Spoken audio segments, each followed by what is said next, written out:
So where do we stand? We have a bunch of assets in the region. We attack, and the Iranians have said that this is not going to be a one-off thing. There's not going to be no symbolic strikes. This is going to be a regional war. And the Iranians have missiles that we can't defend against. We're talking about military bases being destroyed in the region. We're talking about allies getting attacked. We're talking about oil fields being destroyed. We're talking about the Strait of Hormuz being shut down. We're talking about 20 to 30% of the world's oil going through that strait. We're talking about $10 gallons of gas immediately. We're talking about potentially aircraft carrier being destroyed and sunk. 7,000 soldiers on board. These are very real consequences. And this comes 9 months after the U.S. bombed 3 of Iran's nuclear facilities. President Trump claimed the sites were, quote, completely and fully obliterated. Scripps News international correspondent Ollie Barrett is joining me now live from London for a bit more of what exactly the goals are for today's talks. Ollie? Yo.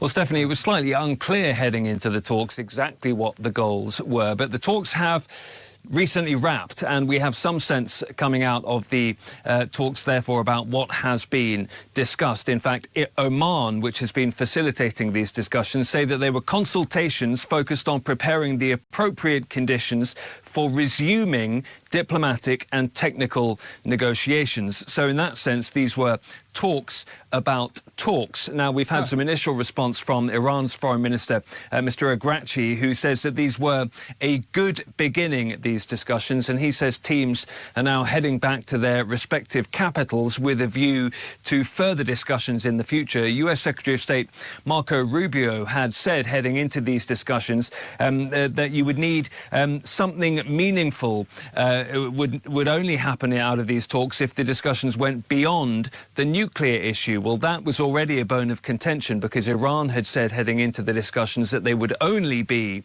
about its nuclear program. The Americans wanted to discuss the nuclear program and the freezing of it. They wanted to discuss Iran's enriched uranium stockpile, but they also wanted to include discussions around Iran's ballistic missiles and its support for regional armed groups. So there are certainly some differences of opinion about exactly what the aim of these discussions were going to be. They have now wrapped, and as I say, the teams now, we understand, heading back to their respective capitals to brief their governments and work out exactly what happens next. Talks about talks. So what a way for international diplomacy to try to move forward. But while those talks about talks have wrapped, the president has also been repeatedly threatening to attack Iran over their crackdown on anti-government protests. So where do things stand on that front? Well, Stephanie, they certainly stand with the American presence in the region militarily being beefed up. President Trump has talked about what he describes as the armada of American assets moving towards the region for a military strike if one were to be needed. In terms of the crackdown inside Iran, it has been hard to know exactly how widespread, how brutal that has been, but almost every observer group around the world has concluded that it was widespread and brutal. Some groups believing that up to 7,000 people have been confirmed dead in the repression of the protests that broke out over issues including the poor state of the Iranian economy. Some estimates have that number much, much higher than that, and certainly observers also believe that tens of thousands of people were arrested in the crackdown of these protests. So that is not an issue that has gone away. And indeed, in the last 24 hours, Americans inside Iran have been urged by the U.S. to, in the words of American officials, leave now. Okay, so let's go through this. I'm going to give you guys a quick little monologue overview of what the is going on here geopolitically and why you guys need to know this. Let's go ahead and talk about this, okay? Because there's a lot of moving parts here, so I want to make sure I give you guys a proper analysis here, okay? So as you guys know, we have to go back a little bit for this. The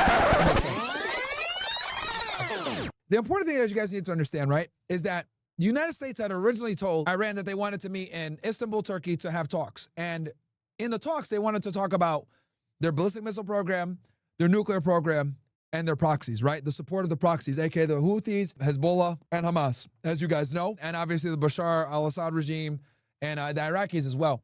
And the Iranians were backing all these different proxy groups. And in order for you guys to understand the proxy groups, you guys need to understand the position Iran is in. So it's ever since 1979, Iran has had a lot of problems with the United States, okay? And they've been able to insulate themselves and protect themselves from the United States and from Israel from 4 main weapons, okay? Number one is their ballistic missile program, one of the best ballistic missile programs in the world. Second, the acts of resistance, okay? Arming all these different proxy groups in different parts of the region that work together and wage war against Israel, who is the biggest enemy for Israel, alongside the United States, who backs them, right? Third, their nuclear program. Their nuclear program, as you guys know, they've been working on it for a while, right? And they signed on with the JCPOA, etc. But, you know, the JCPOA is pulled out of by us, and it's led to crippling sanctions that Iran is currently dealing with. And then last but not least is their ability to import pain from, you know, economic pain, destroying oil fields, shutting down the Strait of Hormuz. And what they've basically been able to do, since they understand that they cannot necessarily beat the United States in a head-on war, the only thing they can do really is they got to make it where it's like, okay, if you fight us, we're going to lose, but we're going to make sure that it's going to hurt you a lot where you're not going to necessarily want to fight us. That makes sense, chat? So they practice something called asymmetric warfare, where their job is to make it as painful as possible for the United States, both militarily, economically, and politically, where basically the juice is not worth the squeeze. Okay? Now, it's important to realize that these four components, the nuclear program, their ballistic missile program, the acts of resistance, the proxies, and the asymmetric warfare, you know, of attacking them economically and hurting them politically, etc. These things have been able to keep Iran safe for a very long time. Now, this all changed with October 7th. After October 7th, we saw the fall of Hezbollah. We saw the fall of the Hamas, right? Significantly disintegrated. We saw the Houthis have to kind of take a little bit of a backstep. We saw the Bashar al-Assad regime fall. And with the Bashar al-Assad regime falling, the IRGC were kicked out of Syria, which allowed for Hezbollah to kind of be on their own and just kind of bleed out because they weren't able to get the resources and equipment and personnel to assist. So what's left now is Iran, right? Because the proxies have been weakened, which is a big component. Their nuclear program has been hurt and pushed back when Trump bombed them back in the 12-day war. So the only thing really left is their ballistic missile program and the asymmetric warfare tactics. Now, the 12-day war, though, and I talked about this with my brother if you guys want more detail about this, but the 12-day war was good and bad. And the reason why it was, I guess, honestly, it's really all bad. And I'll tell you guys why. It was bad because the Iranians were able to fight back against Israel, but they were able to show their capabilities. And by showing their capabilities, they made the Israelis realize these niggas could f us up. Now, mainstream media didn't talk about this, but the Iranians pummeled Tel Aviv. Even though about 90% of the missiles were intercepted, the missiles that got through caused serious damage. And not only did the missiles cause serious damage, Israel and the United States depleted a roughly 25% of all their interceptor missiles. Okay? 25%. Now, I need you guys to understand that the Iranians used cheap drones, cheap cruise missiles, hypersonics, etc. They used an array of different ballistics. Okay? The interceptor missiles that they were using are significantly more expensive than the missiles that Iran sent over. Now, the other thing that you guys got to understand with these interceptor missiles is they're very difficult and expensive to make. The United States can make roughly only 20 a year. Yeah, that's not good. And they expended almost 25% of their entire inventory just on a 12-day war. So as you guys can see, the math ain't mathin'. Iran replenished all of their missiles, pretty much. They're back to 100% levels of their missiles, damn near, of what they had before the 12-day war. Meanwhile, interceptor missiles are barely replenished because they can't make them fast enough, right? The American defense contractors can't make them fast enough to keep up with demand. So what does this mean? This means that in a war of attrition, the Israelis cannot defend themselves. And once they can't defend themselves, what's going to happen is, once the interceptor missiles are gone, now Tel Aviv is wide open. Haifa is wide open, okay? And that's not good. So now the Israelis first made it where, oh, yo, the nuclear weapons, bro. The nuclear weapons, bro. That's the biggest problem. You know what the biggest problem is now? The ballistic missiles are the biggest problem now. Because now, when Iran fought back, they showed their capabilities and they showed that they can touch Israel. And Israel bled for the first time in a very long time. And they don't like that. Because this is the first time that they've actually been challenged militarily in a very long time. Okay? And since the Iranians have the capability of not just attacking them, but actually hitting them, and hitting them long term, because in a war of attrition, they're cooked. The Israelis basically said the ballistic missile program has now risen from the second priority to the number one priority. The nuclear program is no longer the Israelis' biggest fear. Now it's the ballistic missile program. So the 12-day war, in one way, showed the Iranians' capabilities, but showing their capabilities made the Israelis scared. And the United States scared as well, because obviously Israel can be destroyed, right? So this puts Donald Trump in a weird position, because now that he knows that the Iranians can destroy Israel, and his donors are all hardcore Zionists, it puts him in a precarious situation. Now, here's the other problem that no one's talking about, and I've noticed that mainstream media has not talked about this. After the Iranians got pummeled, because they did get pummeled in the 6-day war, guess what the Iranians did? They went over to the Chinese. And they bought a lot of weapons, okay? They got a lot of weapons. And not only did they get weapons, they got weapons that are specifically designed to combat Israel and the United States. We're talking radars that are specific to stealth aircraft. We're talking air defense that targets stealth aircraft. We're talking a completely revamped air defense system based on Chinese technology that's not as easy to hack. Yeah, because what ended up happening with the 12-day war was the Russians and the Chinese left the Iranians hanging, and they almost got destroyed. So the Chinese are like, you know what? It's probably not in our best interest to let the Iranians get destroyed by the United States and Israel. So we're going to come in. We're going to sell them weapons, because they buy 90% of Iran's oil, by the way. Okay? They circumvent the sanctions and they buy oil at a reduced price. And they need that oil even more now because Venezuela is off limits. I told you guys taking over Venezuela wasn't going to be good. I was one of the only people that told y'all that this is going to be a problem.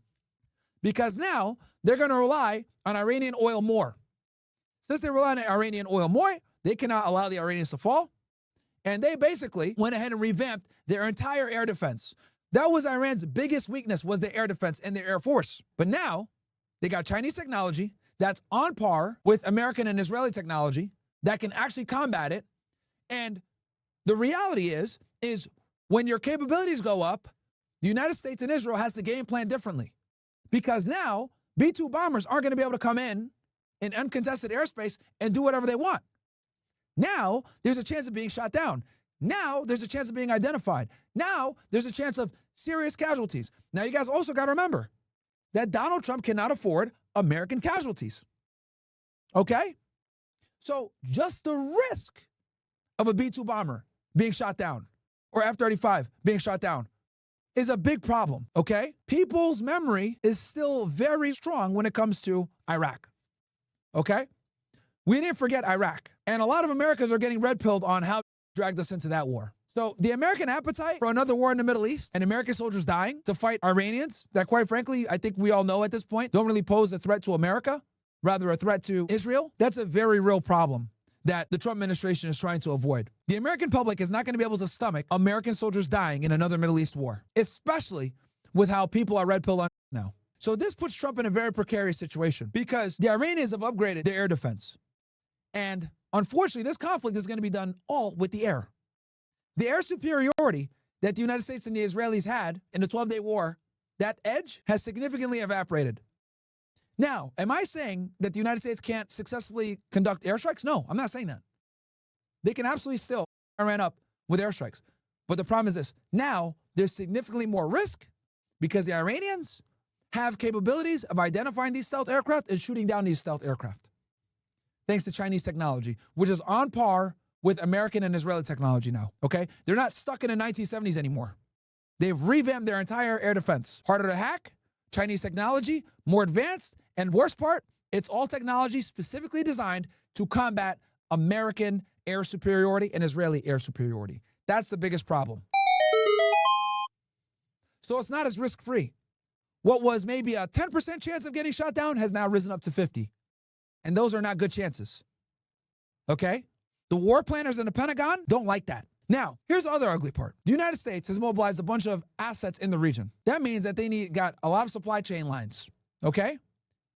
What I tell you guys before, invading a country is always harder than defending. The Iranians are in their backyard. Okay? The Iranians can sink the Lincoln. They can sink an aircraft carrier easy. There's missiles all along the coastline stationed. And not only are the missiles stationed, they're on movable trucks. So they can fire a missile, move, load it up, and fire another missile. That's bad, okay? Also, people are saying, oh, the Strait of Hormuz, Strait of Hormuz. Guys, the Iranians can set mines all across the Strait of Hormuz, which would make commercial tanking undoable. Because once the Iranians start putting mines in the ocean, in the Strait, now commercial ships aren't going to get insurance. If they don't get insurance, no captain is going to sail. Finito. And they don't have to fire a shot. Also, another important thing, and no one's talking about this either. The IRGC boarded, I think, 2 tankers. You want to know why they did that? They boarded them to see what response the U.S. would have. Now, what can happen when they board these ships is, obviously, the U.S. can scramble a destroyer to kind of come in and try to intercept. But here's the problem. Those destroyers are going to have to choose if there's an actual war between saving a commercial ship or actually engaging in the warfare and protecting the destroyer. And they're not going to be able to do that every single time. It's going to be a very costly and inefficient way to spend your time when you're in the middle of an actual real conflict. And the Iranians proved that because the U.S. did not do anything when they took these 2 tankers. And I think they have like 12 of these guys held up right now. So where do we stand? We have a bunch of assets in the region. We attack, and the Iranians have said that this is not going to be a one-off thing. There's not going to be no symbolic strikes. This is going to be a regional war. And the Iranians have missiles that we can't defend against. We're talking about military bases being destroyed in the region. We're talking about allies getting attacked. We're talking about oil fields being destroyed.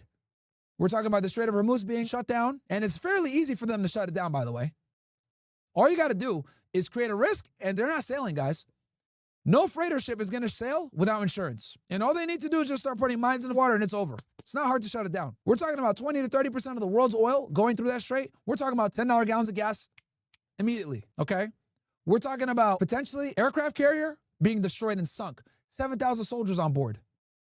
7,000 Navy men. 80 jets being sunk. These are very real consequences. And then retaliation or attacking is risky now because the Iranians have upped their air defense. And they've not just upped their air defense, they've upped their air defense in response to our strengths, which is air superiority. So we'll see what happens, man.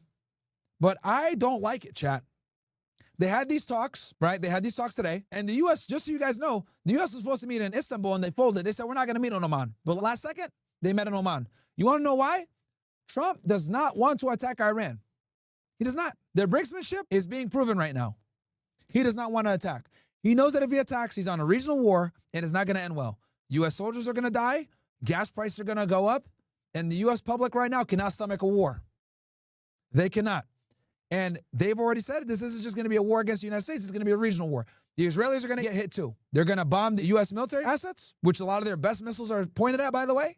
And they're going to bomb Israel. So do we really want a regional war for what? Because Israel's crying about ballistic missiles? And that's why the Iranians also said, yo, we're not negotiating with you guys on ballistic missiles. It's not happening. We're not negotiating on the ballistic missiles, and we're not negotiating on the proxies. We'll negotiate on the nuclear shit only, right? But that's all they're going to negotiate on is the nuclear stuff. They're not going to negotiate on a ballistic missile program whatsoever. The ballistic missile program that they have, guys, is their strongest asset, and is actually the reason why the United States is not attacking them. It is why Trump is thinking twice about attacking them, as a matter of fact, because he realizes that they can be destroyed, that the United States can take some serious damage from the Iranians. They have ballistic missiles that we cannot stop, okay? Very scary ballistic missiles that we can't stop. And they now have Chinese technology to defend themselves. So Trump's in a tough spot, guys. He's got 2 options.